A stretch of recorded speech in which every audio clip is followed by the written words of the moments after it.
Hello everyone, আশা করি সবাই ভালো আছেন। আসলে আজকের ভিডিওটাতে আমি বাংলাদেশের নতুন লঞ্চকৃত একটা বাইক কোম্পানি, ইলেকট্রিক বাইক সম্পর্কে আজকে আপনাদেরকে জানানোর জন্য আসছি। আর এই যে বাইকটা দেখতে পাচ্ছেন, এটা হচ্ছে হুয়াই হাই ব্র্যান্ডের নতুন একটা ব্র্যান্ড। এবং এই যে বাইকটা দেখতে পাচ্ছেন ইলেকট্রিক বাইক, এটার মডেলটা হচ্ছে স্পার্কি। আর আজকের এই ভিডিওটাতে আমি আপনাদেরকে এই বাইকটা আসলে চালানোর একটা এক্সপিরিয়েন্স আপনাদের সাথে আলোচনা করব। সো ভাইয়া আছেন, এটার যে ওভারঅল লুকটা বসলে কীরকম হবে, পাশাপাশি ওভারঅল লুকটা দেখতেই পাচ্ছেন। এবং আমি এই মুহূর্তে হুয়াই হাইয়ের ফ্ল্যাগশিপ শোরুমের সামনে আছি, দেখতে পাচ্ছেন এটা হচ্ছে হুয়াই হাইয়ের ফ্ল্যাগশিপ শোরুম। আর সাথে ভাইয়া আছেন, ভাইয়ার সাথে এখন এটাকে একটু চালাবো, প্লাস আমি বসছি একটু দেখি আসলে এটার এক্সপিরিয়েন্সটা আপনাদেরকে কতটুকু দিতে পারি। সো ভাইয়া, এটার আসলে এই মুহূর্তে এটার প্রাইস কত আছে? এই মুহূর্তে এটা প্রাইস আছে 1,42,900। 1,42,900? জি। এবং কি এটা সবচেয়ে ভালো একটা দিক হচ্ছে রিভার্স গিয়ার। ও আচ্ছা, রিভার্স গিয়ার আছে। এই যে রিভার্স গিয়ার, হ্যাঁ, আমার এই যে পায়ের যে শক্তিটা, এটা প্রয়োজন হয় না, আর লাগবে না। হ্যাঁ আচ্ছা আচ্ছা আচ্ছা, এবার আমরা টান দিই। হ্যাঁ হ্যাঁ, সামনে যান। সো যারা ভিউয়ার্স আছেন, তো দেখতেই পাচ্ছেন আমরা এই পিছনে পড়ে গেছিলাম। না, কোনো সমস্যা নেই। আচ্ছা আচ্ছা, যাই, ওটা তো মানে যেটাকে বলে আর কি, যে ওই যে টান যেটাকে বলে না, যে থ্রটল স্পিড, এটা তো যথেষ্ট। আপনি যখন প্রথমে টান দিলেন, আমি মানে পড়ে গেছিলাম আরেকটুর জন্য। না, ওইটা আসলে ওইটা একটু অনেকে এটা ভালো টান আছে, হ্যাঁ, খুব ভালো টান আছে। এবং কি ধরার সাথে সাথে স্পিড ফাইন ভাবে উঠে যায়। আমার এই যে ফার্স্ট গিয়ারে আছে এখন এই মুহূর্তে গাড়িটা, আর ফার্স্ট গিয়ারে গাড়ির টান উঠে 35। বাহ, হ্যাঁ, তারপরে উঠে যায়। হ্যাঁ, 35-এ উঠে। এবং কি সেকেন্ড গিয়ার দিলে, যে আমি এখন সেকেন্ড গিয়ার দিছি, সেটাতে অলরেডি আমার টান 45। আমার এই ঢাকা শহরে তো আমার এর বেশি টানের প্রয়োজন নেই। তারপরও এখানে আমার থার্ড গিয়ার আছে, হ্যাঁ, এই যে থার্ড গিয়ার দিলাম, থার্ড গিয়ারে টান উঠে 70 প্লাস। হ্যাঁ, 70 প্লাস। আচ্ছা, সামনে আমরা ইউটার্ন নিব। হ্যাঁ, সামনে একটা ইউটার্ন নিব। আমরা সামনে ইউটার্ন নিব, ইন্ডিকেটর দিয়ে দেন। হ্যাঁ, ইন্ডিকেটর দিয়ে দিছি। আচ্ছা, ব্রেকটা সামনে, এটার সামনে তো হাইড্রোলিক ব্রেক না? হ্যাঁ, হাইড্রোলিক ব্রেক। আবার পিছনে হাইড্রোলিক ব্রেক আছে। এটা দুইটাই হাইড্রোলিক ব্রেক। দুইটাই হাইড্রোলিক ব্রেক। এবং কি ই ব্রেক মানে যখন নাকি আমি ব্রেকটা চাপ দিই, তখন আমার মোটর অফ হয়ে যায়। ও আচ্ছা আচ্ছা, তখন মানে আমার ব্রেক, তখন মোটর আর কাজ করবে না? না, মোটর আর কাজ করবে না। গাড়ি মানে ব্রেক, এই গাড়ির যেমন স্পিড দিছে তেমন ব্রেকের দিক দিয়ে সেফটি সিস্টেম দিছে। হ্যাঁ, সেফটি সিস্টেমটা খুব দ্রুত আমি বলবো যে ভাই, এটা নিয়ে যদি গাড়ি চালান, পিছনে যদি কাউকে বসান, তারে বলবেন যে ধরে রাখার জন্য, নাহলে পট করে পড়ে যাবে। মানে এটার যে ইনস্ট্যান্ট থ্রটল রেসপন্স, সেটা মারাত্মক লেভেলের। আরেকটা বিষয় হচ্ছে, এটা চার্জ করতে আসলে কতক্ষণ সময় লাগে? এটা চার্জ করতে সময় লাগে আপনি 6 থেকে 7 ঘন্টা। ইন্ডিকেটরটা আচ্ছা থাকুক, আমরা তো সামনে করব, আবার ইউটার্ন নিব, আরেকটা নিব। হ্যাঁ, আচ্ছা, কতক্ষণ সময় লাগে বললেন? আচ্ছা, এটার চার্জ হতে সময় লাগে 5 থেকে 6 ঘন্টা। প্রথমবার চার্জ হতে, প্রথম 3 বার চার্জ হতে সময় লাগে 6 থেকে 7 ঘন্টা সময় লাগে। আচ্ছা, এটা হচ্ছে প্রথম 3 বার।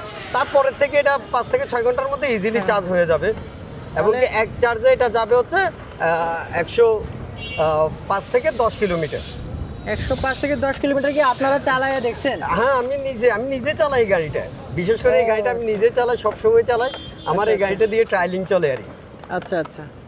সো আমরা কিন্তু এমন না যে আপনারে একটু আধটু মানে দেখাইতেছি, যথেষ্ট পরিমাণ।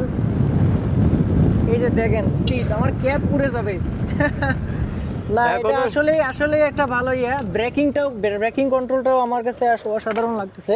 এই স্পিড ব্রেকের উপর দিয়ে গেছি, গাড়ি কোথাও বাজাবাজি বা এই টাইপের কোনো কিছুই নেই।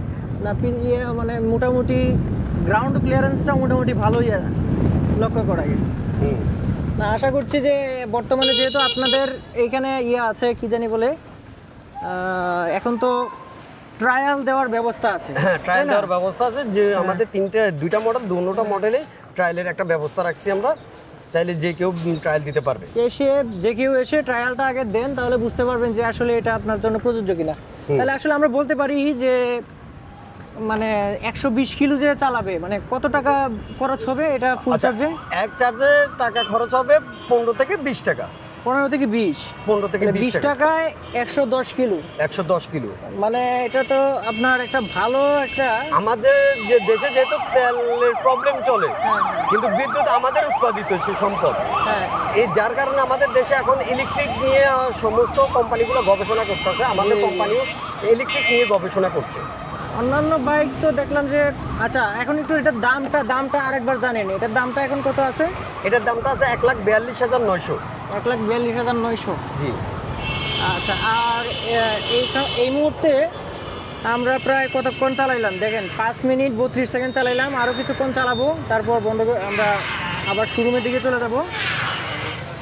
তাহলে আমরা 15 থেকে 20 টাকা খরচ করে, তাহলে আমাদের মেনটেনেন্স খরচটা নাই বললেই চলে। যেমন আমি ইয়ামাহার গাড়ি চালাই, আমার সর্বনিম্ন 2 মাস পরে কিন্তু ইয়া লাগে, ওই 900 কত 600 আর 300, 900 950 টাকার আপনার অয়েল এবং অয়েল ফিল্টার চেঞ্জ করতে হয়। সো আরও তো আছেই, মানে এইটা সেইটা চেইন লুপ, মানে মেনটেনেন্স খরচ এটা তো নাই বললেই চলে। আর একটা বিষয় হচ্ছে এটার যে স্পেয়ার পার্টস, মনে করেন হুট করে ঢাকা শহরে তো টেসলায় ভরা, টেসলা বলতে ওই যে রিক্সা আর কি। হ্যাঁ, রিক্সা। মানে যদি ছোটোখাটো কোনো কিছু যদি মানে নষ্ট হয়ে যায় বা ভেঙে যায়, তাহলে স্পেয়ার পার্টস কি অ্যাভেলেবেল আছে? আমাদের কাছে সম্পূর্ণ স্পেয়ার পার্টস অ্যাভেলেবেল আছে। আচ্ছা আচ্ছা। এমনকি কিছু কিছু জিনিস আছে যেগুলো অন্য বাইকের সাথে খুব ইজিলি হয়, যার কারণে স্পেয়ার পার্টস নিয়ে কারো কোনো সমস্যা হয় না। আচ্ছা, আপনি কি একটু বলতে পারবেন যে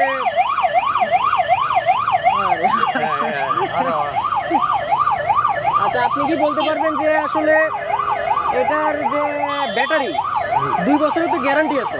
2 বছরের গ্যারান্টি আছে, এবং কি গ্রাফাইন ব্যাটারিটা এটা হচ্ছে কার্বন অক্সাইড ব্যাটারি, এবং কি এই ব্যাটারিটা সর্বনিম্ন 4 থেকে 5 বছর ইজিলি যাবে। মনে করেন 4 বছর পরে যদি আমি ব্যাটারি চেঞ্জ করতে যাই, তাহলে কিরকম টাকা খরচ হতে পারে? আচ্ছা, যদি এখানে 6টা ব্যাটারি আছে, 6টা ব্যাটারির থেকে যদি চান একটা সেলফ যদি চলে যায়, তাহলে আপনি একটাও পাল্টাতে পারবেন। আর যদি চান যে সবগুলো পরিবর্তন করবেন, সেক্ষেত্রে 35 থেকে 40,000 টাকার মধ্যে না। ও আচ্ছা, তাহলে যেগুলো আমার নষ্ট হবে, ব্যাটারি লাইফ মানে কমবে, সেগুলো আমি বিক্রি করতে পারবো না? হ্যাঁ, অবশ্যই আপনি সেটা রিপ্লেসমেন্টও পাবেন। আচ্ছা, আরেকটা জিনিস হচ্ছে, আমার এখানে 6টা ব্যাটারি আছে, 6টা ব্যাটারি থেকে আপনি যদি চান যে একটা ব্যাটারি যদি নষ্ট হয়ে যায়, আপনি 5টা ব্যাটারি দিয়েও গাড়ি চলবে। ও আচ্ছা, 5টা দিয়েও চলবে? হ্যাঁ, 5টা ব্যাটারি দিয়ে একটু মাইলেজটা কমবে? হ্যাঁ, মাইলেজটা একটু কমবে। আচ্ছা আচ্ছা। তো দর্শক যারা আছেন, অবশ্যই রাস্তায় চললে হেলমেট ব্যবহার করতে হবে। আমরা হেলমেট ছাড়াই চলে আসলাম। আমরা একদম মানে শোরুমের সামনে, তো আবার শোরুমের সামনে, এই জন্য তবুও আমাদের হেলমেট পরা উচিত ছিল। আমি দর্শকদের বলবো যে আপনারা অবশ্যই অবশ্যই অবশ্যই হেলমেট ব্যবহার করবেন, কারণ হেলমেট ব্যবহারের কোনো বিকল্প নাই। আর এটা তো বিআরটিআর লাইসেন্স রেজিস্ট্রেশন করতে হবে, তাই না? জি, আচ্ছা, সম্ভব। এখন যেহেতু আপাতত ইলেকট্রিক বাইক নিয়ে দেশের আইনে এখনো কিছু হয়নি, সেহেতু এখন আপাতত নাম্বারের প্রয়োজন হয় না। তবে আমাদের সম্পূর্ণ শোরুম পেপার, কাগজপত্র সব দিয়ে দেওয়া হবে, উনি চাইলে নাম্বার করতে পারবে। আচ্ছা আচ্ছা আচ্ছা, মানে শোরুমের কাগজপত্র যেগুলো নাম্বার করতে যেগুলো লাগে, সবগুলো পেপারস আমরা দিয়ে দেবো গাড়ির সাথে। আচ্ছা আচ্ছা, তাহলে সে নাম্বার করতে পারবে। জি, যেহেতু এখন আইন হয় নাই, সেক্ষেত্রে এখন বাধ্যতামূলক না, রাইট। আচ্ছা, তো দর্শক যারা আছেন, ভিডিওটা কষ্ট করে দেখছিলেন, তাদের উদ্দেশ্যে বলবো আপনারা কিন্তু সরাসরি এসে এখানে আপনার একটু এক্সপিরিয়েন্স করতে পারেন। আমরা কিন্তু চলে আসছি। আমার মোটামুটি যে এক্সপিরিয়েন্সটা ছিল সেটা হচ্ছে যে, আমার ইয়ামাহার যে প্রথম দিকে মানে প্রথম গিয়ারে যে টান, এর চেয়ে এটা টান বেশি অনেস্টলি। ইয়ামাহা ভার্সন 2, এটা আমার নিজস্ব, এইটার চেয়ে এইটার থ্রটল রেসপন্স প্রথম দিকের যে টান সেটা বেশি, মানে নিঃসন্দেহে আমি তো ছিলাম নিঃসন্দেহে সেটা। আর ইয়ামাহাতে পরে 2-3 গিয়ারে গেলে পরে স্পিড উঠে। আচ্ছা, সো আমরা দাম টাম যা আছে সব কিছু কিন্তু বলে দিয়েছি।